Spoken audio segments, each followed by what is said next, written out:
Affaire Laurent Gbagbo et Charles Blé Goudé. La chambre de première instance 1 de la CPI dépose l'exposé décrit des motifs de l'acquittement. Abonnez-vous et n'oubliez pas la cloche. Le 15 janvier dernier, la chambre de première instance 1 de la Cour pénale internationale a à la majorité de ses membres, la majorité, puisque la juge Herrera Carpuxia étant en désaccord, rendu une décision orale par laquelle elle a acquitté Laurent Gbagbo et Charles Blé Goudé de toutes les charges de crimes contre l'humanité qui auraient été commis en Côte d'Ivoire entre 2010 et 2011. Aujourd'hui, 16 juillet 2019, la Chambre de première instance 1 a présenté l'exposé détaillé des motifs de sa décision. La majorité composée des juges Tafousser et Anderson a présenté une analyse détaillée des éléments de preuve dans les motifs exposés par le juge Anderson en annexe B. Le juge Tafousser a aussi présenté séparément ses motifs et autres réflexions sur l'affaire en annexe A. Les motifs de l'opinion dissidente de la juge Herrera Carpuxia figurent en annexe C. Dans ces motifs tels qu'exposés aux annexes A et B, la majorité traite et approfondit tous les points soulevés dans la décision orale. En particulier, elle explique pourquoi, selon elle, 1.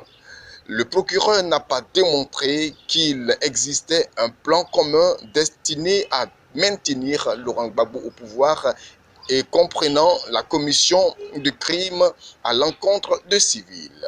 2. Le procureur n'a pas étayé l'allégation d'existence de politiques ayant pour but d'attaquer une population civile sur la base des modes opératoires récurrents auxquels auraient répondu les violences et des autres éléments de preuve indirectes cités à l'appui de cette allégation. 3. Le procureur n'a pas démontré que les crimes tels qu'allégués dans les charges ont été commis en application ou dans la poursuite de la politique d'un État ou d'une organisation ayant pour but d'attaquer la population civile. Le procureur n'a pas démontré que les discours prononcés en public par Laurent Gbagbo ou Charles Blé Goudé étaient constitutifs du fait d'ordonner, solliciter ou encourager la commission de crimes allégués, ni que l'un ou l'autre des accusés a contribué en connaissance de cause ou intentionnellement à la commission de tels crimes. De l'avis de la majorité, une des lacunes fondamentales du dossier du procureur résidait dans la présentation d'un récit déséquilibré des faits, reposant sur une conception unidimensionnelle du rôle de la nationalité, de l'ethnicité et de la religion au sens plus large. En Côte d'Ivoire en général et pendant la crise post-électorale en particulier, et ne tenant pas compte d'informations essentielles sans lesquelles il n'était pas possible de comprendre pleinement ce qui s'était passé et certainement pas ce qui a motivé des acteurs politiques clés dans cette affaire.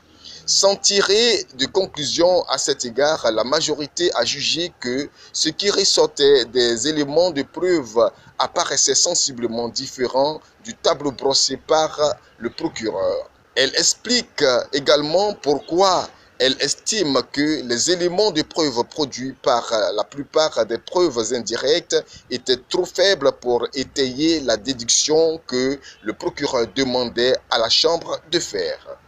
S'agissant des 5 événements visés dans les charges, la majorité a analysé les éléments de preuve pertinents sans remettre en cause que des crimes avaient été commis, se concentrant plutôt sur la question de savoir s'il était possible d'établir qui était pénablement responsable de ces crimes.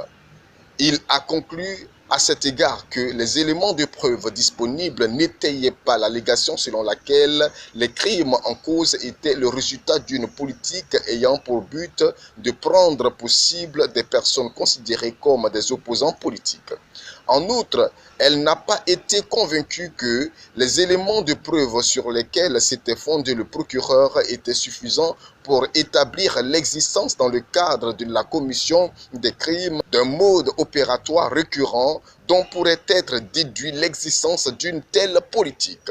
En outre, dans son opinion concordante, le juge Tafus a mis l'accent sur certaines caractéristiques de l'affaire, notamment certains faits de procédure survenus avant l'ouverture du procès en première instance et dans le cadre de l'appel consécutif à l'acquittement.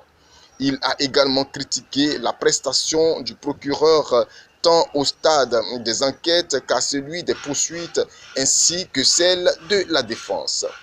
Dans son opinion dissidente, la juge Herrera Carpuxia a conclu qu'il y avait des éléments de preuve suffisants qui, s'ils étaient admis, permettraient à une chambre de première instance raisonnable de déclarer Laurent Gbagbo et Charles Blé Goudé coupables des crimes contre l'humanité commis contre la population civile dans le contexte de violence post-électorale, meurtre, tentative de meurtre, viol, actes inhumains et persécution.